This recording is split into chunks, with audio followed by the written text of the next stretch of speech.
Welcome to part 3, the final part of the video tutorial for the Earthen Bounty jewelry set. In this part, I will be showing you how to finish the pendant by doing the 2 leaves, and then we will finish by making the 2 straps.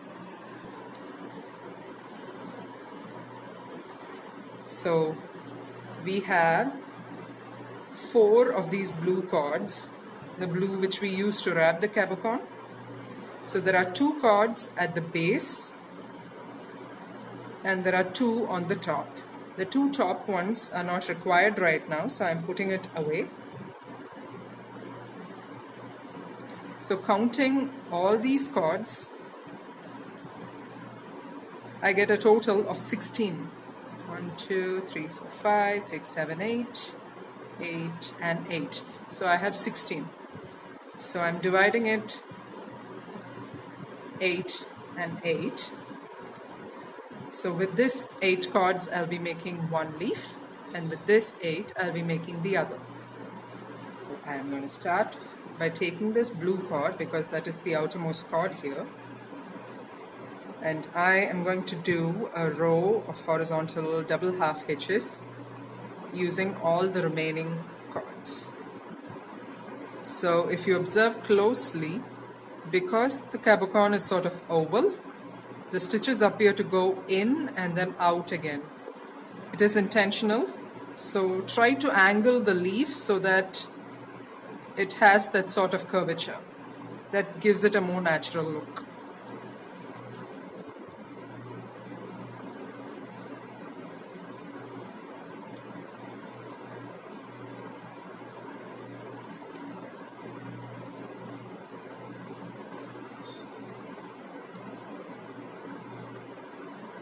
Make your half hitches tight so that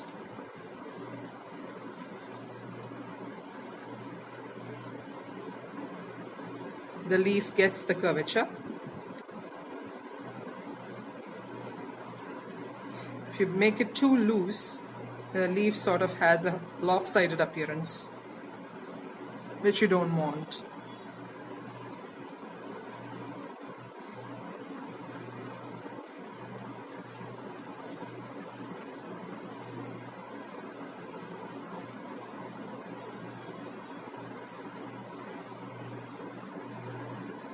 So if I zoom it just a little bit, you can see the curve in the leaf, and that comes only if you tie the half hitches as tight as possible. At the end of this row, I am going to take the outermost black cord here. I'm going to set it aside. I'll be using it again, but not right now. Now the second cord, I'm going to use this as my holding cord and make again another row of horizontal double half hitches. Again, I'm going to make this as tight as possible so that the curvature is maintained.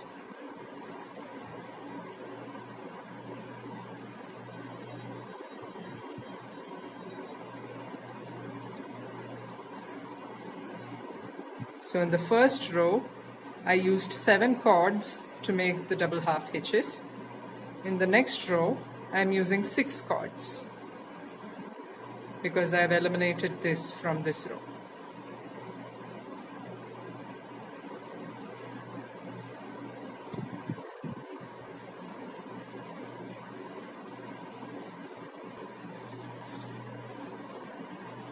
So I've done 2 rows here. For the third row, again the outermost cord I am eliminating.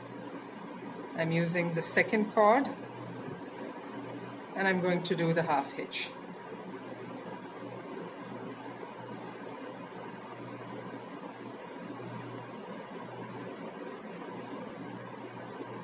Three rows done. Fourth row, I'm eliminating the first cord using the second cord. And I'm going to keep eliminating 1 cord after each row until I have only 2 cords to work with. When I reach that point, I will meet you back. So I worked off camera and I finished 1, 2, 3, 4, 5 rows. Now After eliminating the first cord, I'm left with this holding cord, and I have 2 working cords here. Now this will be my last row for this leaf.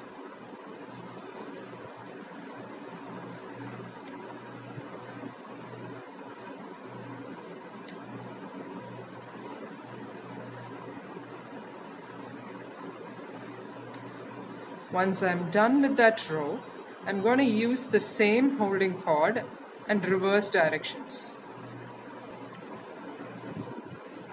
So I have done the first turning row. Now the next row, I will be using this cord which I eliminated after this row. I will be using that. So you may want to angle your project such that the shape of the leaf is not compromised.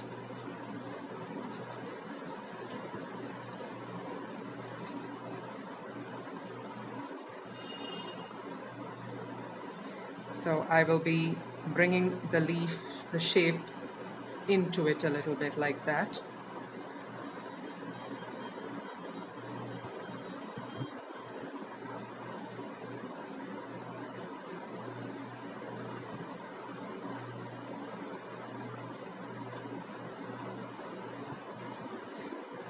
So it's important to work your knots pretty tight here and to angle your work correctly so that the shape of the leaf is not compromised.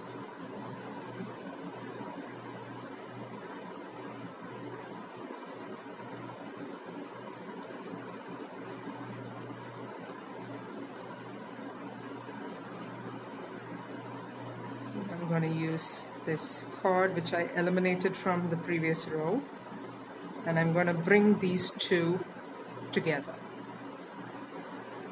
So that forms the point of the leaf. This forms one side of the leaf, and now I'm working on the second side.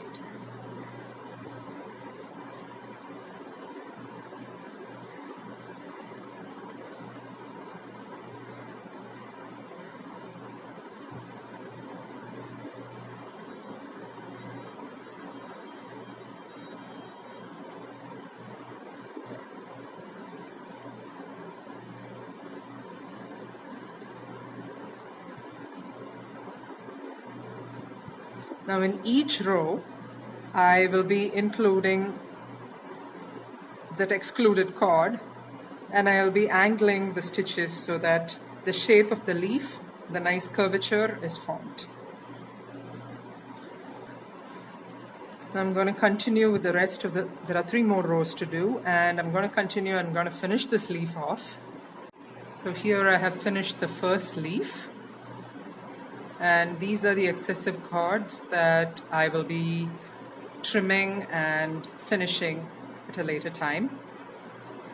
Now, as a mirror image, I will be working the second leaf with these 8 cords. Okay, now I have completed both the leaves and I have trimmed away all the excess cords which were in the end here. While I was trimming, I just left the 2 blue cords intact. And so now I have the 4 blue cords right here. The 2 blue cords which are connecting the leaves, I am just going to put a quick knot here to ensure that the leaves do not slip around and they stay in place, just as an additional support. Now, like in this necklace, what I've done here is add 3 gold beads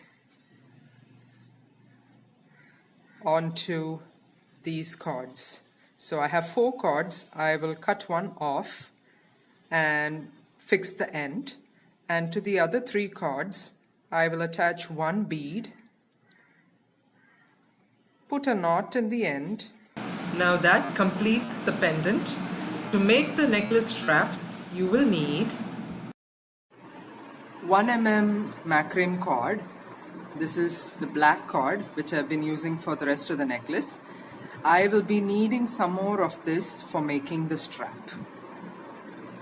Then for finishing the necklace, I will be requiring 2 jump rings, a lobster clasp, which is also locally called a fish hook, and 2 spring sort of findings which I will be attaching to the end of the cord and pressing the edges to fasten them there. And I'll be showing you when I do that, so it'll become more clear then. And to finish the necklace, I will be using my round nose pliers and my flat nose pliers. So let's get on with this. Now I've completed the strap of the necklace on one side so that you'll have an idea how it looks at the end. Now I'm going to do this on this side as well. The knot that I've used here is the half hitch, and I'm going to repeat it over and over again to form the half hitch spiral. So basically what you're seeing here is the spiraling that has happened because of the repetitive use of the half hitch knot. Let's begin. So out of this bunch of cords that we have here, select one cord, and that is what you're going to use to do the half hitches. Okay, this cord is going to be short because it is going to be the length of all the other cords, and at some time in the very near future you may have to attach another piece of black cord to it. Okay, there is no problem there, and I'll show you how to do that. But to begin with, we are going to use this cord and do the half hitch again and again. So to do the half hitch, over, use the entirety of the rest of the bunch to do the knot, and under, and tighten.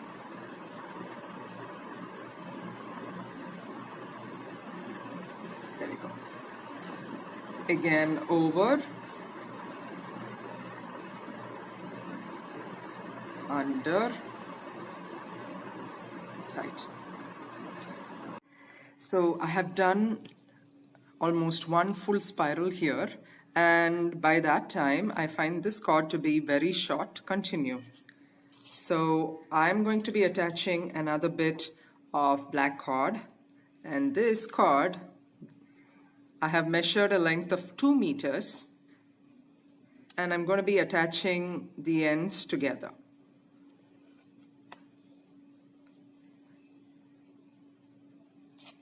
Do that.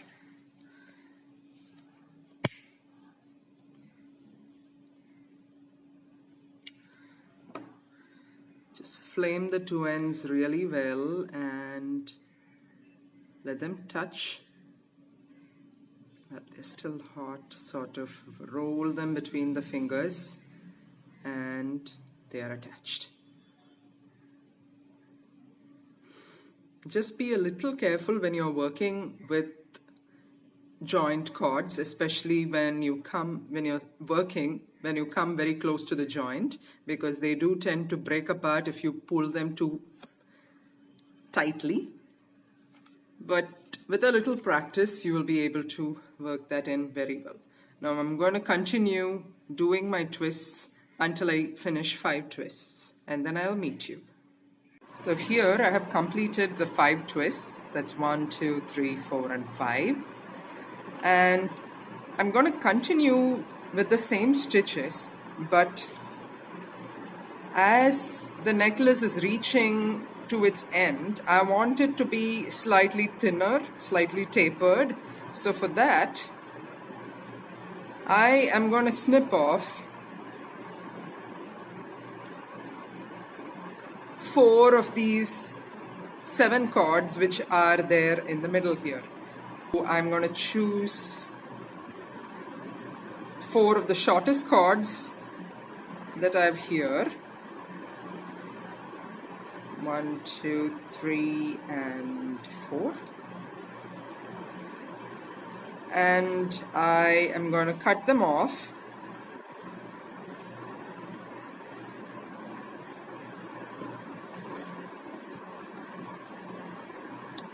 Yep.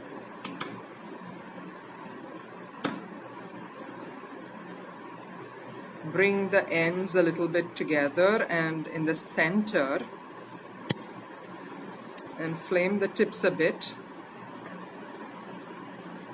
Now I have a total of 4 cords now, and a little bit of the bits of the cords that I had cut off there. So I'm going to continue with these half hitch knots, half hitch spiral. I'll be putting the knots over this portion, and then I'm going to be continuing until I do another 5 twists. So I have done the spiral until I've reached a total of 10 spirals. So they are almost equal now, so I'm going to start attaching the findings now. So I first need to attach this spring crimp at the end here so that I can attach the jump ring and the lobster clasp to this end. So the thing is, the hole is small, so it can take in only 2 of these cords. So what I'm going to do is, I have 4 cords here, so I'm going to snip 2. I'm going to keep just the central 2 for my closure, and I'm going to snip the other 2 cords off and flame and seal them.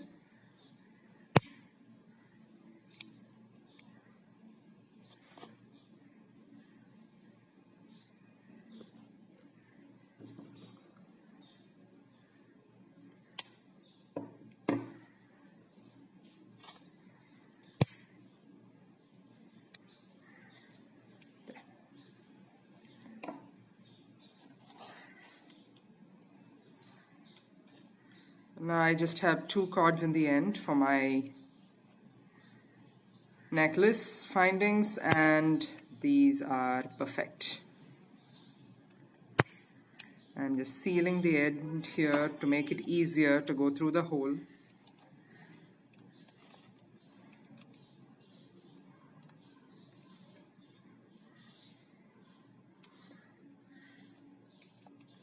This one in.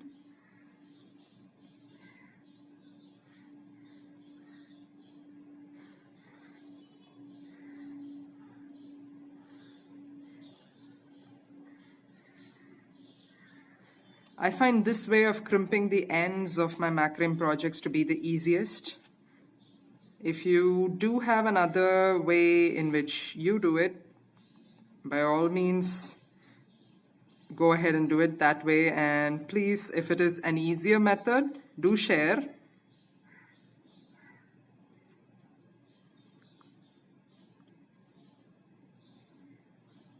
Right, so I am almost through here.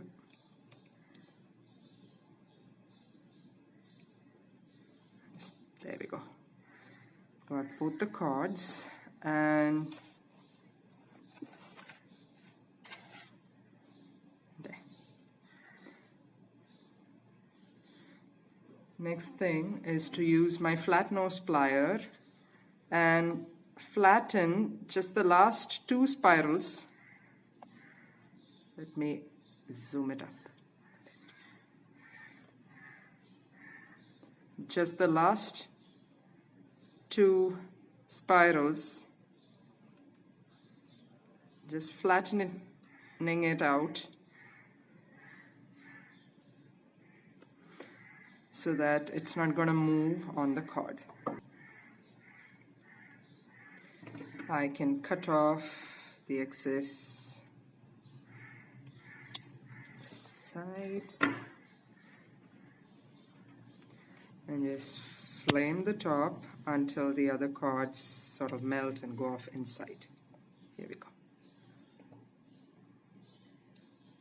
Next, I am going to attach the jump ring.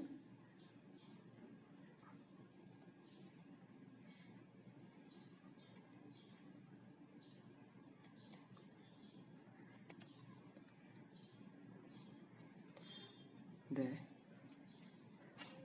I'm going to do it on the other side as well.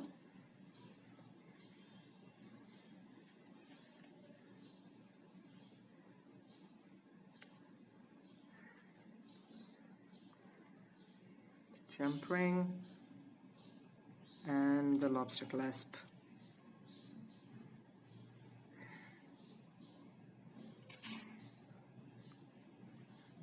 Tightening the whole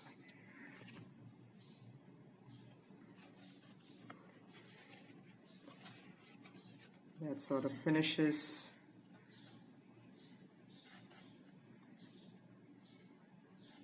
the necklace.